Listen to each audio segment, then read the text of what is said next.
या तो हम अपने मर्जी से चले या अपने गुरु की मर्जी से चले, दो ही तरह का रास्ता होता है।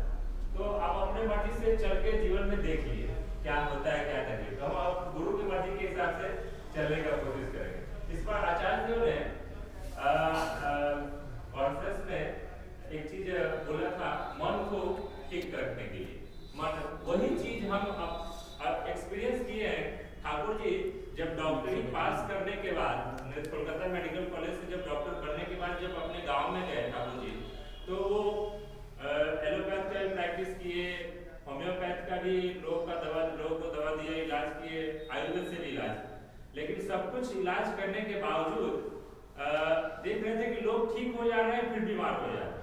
तो फिर ठाकुर जी ने सोचा कि इसको क्यों नहीं ऐसा उपाय किया जाए कि आदमी का बीमारी खत्म किया जाए। तो उन्होंने देखा कि सबसे ज्यादा आदमी का मन जो है वो बीमार है, इसलिए मन को ठीक करने के लिए सबसे पहले जरूरी है हम लोग के जीवन में। तब उन्होंने इस सत्संग की चीजों को, कीर्तन आया, भजन आया, नाम ध्यान आया, ये प्रोसेस है। इससे हम और क्या करते हैं, दीक्षा के समय हमें क्या दिया जाता है, मंत्र दिया जाता है। मंत्र क्या है, मन का त्राण। हम वही अभी हम बोलना चाहेंगे कि मन का त्राण का मतलब कि हमारा मन जो है, जब तक मन खुश नहीं रहेगा दुनिया में कुछ अच्छा नहीं लगता है। तो हमको अपने मन को खुश रखना है। इस चीज को करने के लिए एक प्रोसेस है, नाम ध्यान।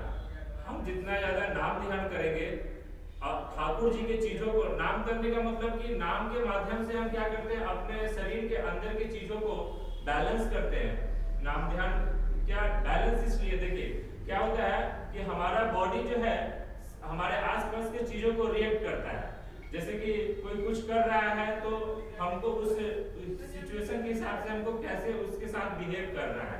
तो इसको बोलते हैं मोटर सेंसरी कोऑर्डिनेशन। मतलब कि क्या होता है, घर में कोई कुछ ऐसा बोल दिया, उस समय अगर हमारा जो देखे और हम उसके अगेंस्ट में जो हम बोले, अगर हम ठीक से ढंग से नहीं बोलेंगे तो सिचुएशन और खराब हो जाता है। तो उस सिचुएशन को बैलेंस कैसे करेंगे कि हम घर में ही कुछ हो रहा है और उसको हमको बैलेंस करने के लिए ही ठाकुर जी ने ये जो विधि दी नाम ध्यान, उसमें हम हमारे ऊपर किसी कोई भी चीज का प्रभाव जो है वो किस तरह से हमको रिएक्ट करना है चीजों के हिसाब से। तो इसीलिए ठाकुर जी ने वो दिया, मैं अक्रोधी, मैं अमानी, मैं निर्लस, काम लोभ जीत वसी, मैं इस प्राण सेवा पटु अस्ति। ये जो चीज बताया ठाकुर जी ने करने के लिए नाम ध्यान सेवा, ये किस लिए बताया, क्योंकि अगर हम अक्रोधी नहीं बनेंगे तो कोई सिचुएशन में अगर कोई कुछ बोले, अगर हम भी रिएक्ट करेंगे तो और खराब सिचुएशन हो जाएगा ना। तो उस सिचुएशन को सुंदर करने के लिए दीक्षा लेके हम क्या करें, अपने जीवन को सुंदर कर रहे हैं। तो कैसे सुंदर करेंगे, अपने क्रोध को कम करेंगे, मैं अमानी, मैं अपने अहंकार को कम करूंगा, मैं निर्लस, मैं अपने आलस को कम करूंगा। तो ये सब चीज ठाकुर जी ने, ये कोई नया चीज नहीं दिया है। ठाकुर जी ने हम लोग के अपने लाइफ स्टाइल में ये बेसिक चीज करने के लिए बोला है कि हाँ, मुझे क्रोध नहीं करना चाहिए, मुझे अहंकार नहीं करना चाहिए, आलस नहीं करना चाहिए, लोभ नहीं। ये सब चीज क्या है, ये इसलिए है कि हम अपने जीवन को सुंदर करें।